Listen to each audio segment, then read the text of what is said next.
সাতক্ষীরা জেলার আশাশুনি উপজেলার খাজরা ইউনিয়নে উৎসবমুখর পরিবেশে বাংলাদেশ জাতীয়তাবাদী দল এর দ্বিবার্ষিক ওয়ার্ড সম্মেলন অনুষ্ঠিত হয়েছে।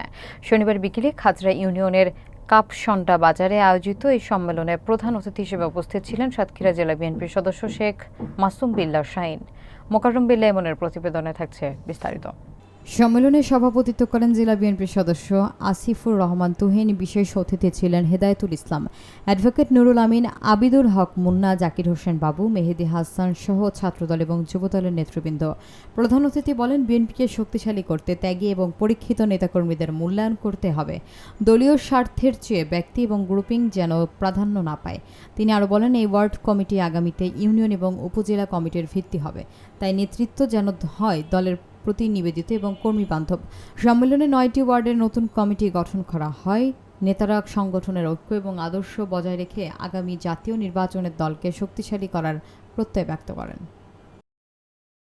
এই ইউনিয়নের আপনি ছিলেন অবিসংবাদিত নেতা, আপনার কথাই নাকি কর্মীরা নাকি চাঁদাবাজি করছে, আমি তাদেরকে চোখের মধ্যে দেখিয়ে দিতে চাই। তবে পারবে না, পারবে না।